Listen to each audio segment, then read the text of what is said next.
Hello, friends. It's me again. We continue with the more industry-focused part of our program today with two back-to-back interviews. And with Matt, we just spoke backstage that, we've all had our fair share of acronyms and strategies, but maybe now let's talk about the industry side of things. Matt, thanks for joining us. You are doing important leading work in Apple, but before we start talking about specifics, maybe tell us about Apple's footprint in Europe and the key industrial things you're involved in terms of consumer services and applications. Yeah, look, thanks, Dimitar. It's a pleasure to be here, and thanks everyone for joining, and to everyone at the Martin Center who helped organize this. Glad to be here. This is not something we necessarily talk about a great deal, and I think that's a bit to our detriment. But we've been in Europe for over 40 years now. We estimate that 2.6 million jobs in Europe have been created because of our presence and investment. That's through our supply chain, but also through the app iOS ecosystem. We started off quite modestly about 45 years ago, firstly in Cork in Ireland. We had 60 people. But our presence in Ireland now has grown to over 6,000 across Ireland. And we actually have 25,000 employees, direct employees at Apple from over 90 countries that are based here in Europe. So it's quite a significant presence and a significant contribution.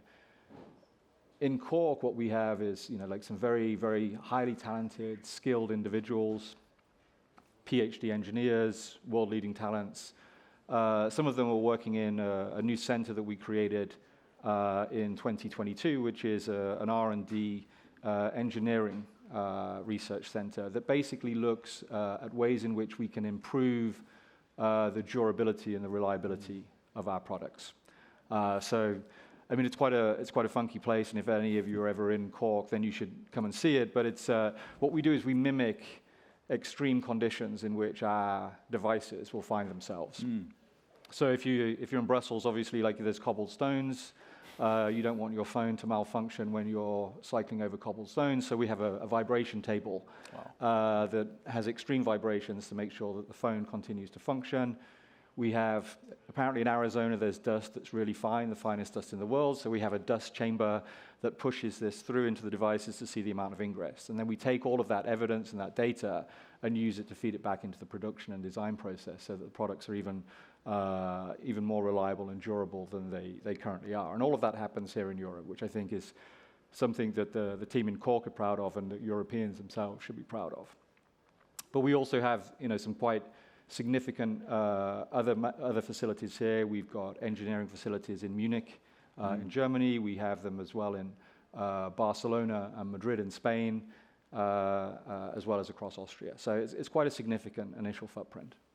Okay, and I think it's a point of optimism when it comes to skills and the labor preparedness in our continent, because sometimes we're a bit pessimistic about this, but I'm happy to hear that we find some of the best and brightest here in Europe. Yeah, look, I mean, we invest where the skills are. So it's not, nobody wakes up in Cupertino and thinks, how can we invest more in Europe just out of a point of principle? We go where people are highly skilled and where the talent is. And so that's definitely here. But I feel we also contribute to that talent. So we have one of the facilities that I didn't mention earlier is an iOS academy, a developer academy in Naples, Italy. And now when you think of Naples, Italy, you don't necessarily think of it as a kind of a tech hub where there's lots of investment and innovation. I don't think it was that way 10 years ago. But a decade ago, we formed a partnership with a local university, Federico II. And we took over an old tomato canning factory that was derelict and created a developer academy. And over the last decade, some 3,000 or more students have been through there for a year-long program. They learn everything from how to design apps to delivering AI experiences, as well as a sort of full suite of marketing and business skills that they would need to either enter into the app economy or to start their own business.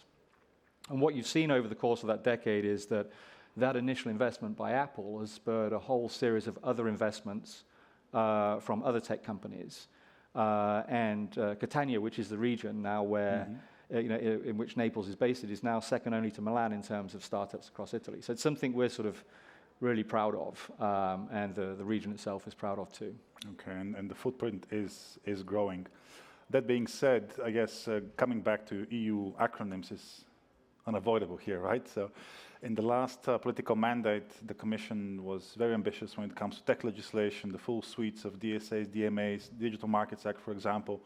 I'm curious to hear, from a company perspective, it's been a couple of years since the DMA was implemented. How do you see this type of legislation in Europe? So when we hear some members of the Commission talking about the DMA, there was a promise that it would create more competition, more innovation, and more choice for users. And I'm sure that's everyone hopes that would be the case. That's not how we see it, and that's not what we're experiencing. We actually think there are disincentives to invest in innovation, and we think it's becoming harder to differentiate yourself in the market. And maybe I can just expand on that a little bit. We do believe that there are now fewer choices for customers. So, for example, the European Commission's interpretation of the interoperability requirement within the DMA means that effectively we now have to give all of our new features and new technology away for free on day one if we are to launch them in Europe to our competitors. That means that we can't necessarily focus our time on building these sort of seamless, intuitive experiences that are unique to Apple. It's more focused on generic solutions and features for every company. And we're also seeing the same when we look at app marketplaces. With some of this alternative distribution and alternative marketplaces, what we're seeing is that iOS is beginning to look a little bit more like Android. So we think that's a reduction of choice and less differentiation. But what's actually more troubling about all of this is that we think the consumer experience is becoming more complicated, less secure, and less private. So let me give you another example here, but we are now forced, because of an interpretation of the interoperability article, to share data, to create features and technology that gives us access to data that we currently don't have access to, and that we don't want to have access to, and that we don't think we should have access to. And to then export that, to give that to third parties, often data-hungry companies that demand it.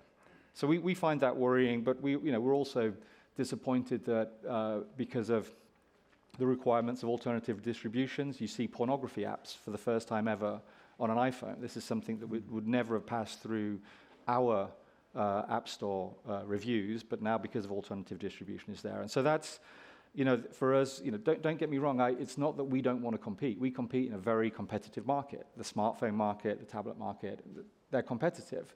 But we think the way to compete should be to invest in technology and then benefit from that hard-earned innovation. That's how you compete. That's how you differentiate, through having better technology or a set of values, whether that's private and security, embedded into your products. And that's not what we're seeing. And for us, it's sort of troubling because we are not the market leader in the smartphone market in Europe. That is Samsung. And we are not the market leader in the operating system. That is Android. Yet interoperability requirements of the EU apply uniquely to us. I see. So it's a challenge. It is a challenge. And I want to follow up on something you mentioned on the consumer experience and also potentially consumer protection as well. We have a new legislative package coming up, the Digital Fairness Act, which specifically looks at consumer protection or preventing certain negative commercial practices online. Mm-hmm. Where do you see the developments of the DFA? Just taking a step back, we put the user at the center of everything that we do, whether it's how we design our devices, the operating system, the apps, or the services that run on it. And we have teams of engineers and designers that wake up every morning thinking about how they empower users to be safer and to protect their data and their privacy. We do that because our view is that you can only use technology to improve people's lives if it's responsible. So when you think about what we have done with regards to the protection of minors, for example, we've developed some really crucial features, whether that's screen time, whether that's parental controls, whether that's age ratings within the App Store, whether that's now new features that make it easier than it ever was before to set up kids and teen accounts from the moment that you have the phone. But other companies have different views and a different approach towards this. So we think the Digital Fairness Act creates an opportunity to start a bigger conversation about some of these issues. We hope, and we've contributed to that. We made a submission to the European Commission's consultation. We think that there should be stricter regulation around how people are tracked across the internet. We think that it needs to be clear that the protection of minors is the responsibility of all technology companies, not just a few. And we think that there should be incentives to increase privacy rather than reduce it. And then when it comes to minors and others, I mean, the rise of addictive patterns, dark patterns, and addictive design, I think that those are real challenges. So we're hopeful that this will be the actual focus of policymakers going forward, because I think that's what actual users and consumers want to see, those issues tackled. Do you see European legislation, the whole drafting process, do you see it as holistically user-centric? How do you see it from your company perspective? Well, look, I've mentioned earlier that some of the things that the DMA forces us to do makes it harder to protect privacy, security, and safety of people using our devices. So we're happy that the DFA provides an opportunity to sort of course correct on that, or at least we hope it will course correct. And a holistic conversation about what is in the interest of users, I think, is important. But look, I don't want to be here just talking about what's wrong with regulation or the challenges. I mean, when we think about Europe, as I said, nobody wakes up in Cupertino and thinks about how we can necessarily invest more. We come here because we see real talent. We see real talent and a highly skilled workforce. And there's a real opportunity for Europe there. I mean, the foundation stones for competitiveness are there. There are some great policy ideas and initiatives that have been touted, whether that's through Letters' work on completing the single market, whether it's a Draghi report, or whether it's discussions about completing the digital single market. And so the opportunity is there. That is something that we want to contribute in. When we think about, for example, the app economy, let me just give you a number, but there's about 128 billion euros worth of billing and sales that went through the App Store last year alone. And if you look holistically, there's over 2 million apps now on our platform globally. 90% of the developers that are on the platform pay nothing at all. And so there is a real opportunity to unleash that creativity. And the debate in Europe is, this discussion about the freedom to stay, or the right to stay to balance the right to move, or the freedom to move. Nowhere is that embodied more than in the digital economy. The app developers, those who work in this space, they can work from anywhere. They don't have to be based in large metropolitan cities. They can work in small villages, small towns. And so I think there's a real opportunity there. Europe has the talent and the skills, and that's the kind of conversation that we would like to engage in and that we hope to see in the future. So if you guys here can spur that, all the better. There's a real sense of opportunity here in Europe. This was Matt Browne, Head of EU Government Affairs, Apple. Matt, thanks so much for your time and your insights when it comes to these questions. Thank you so much. Thank you very much for your time.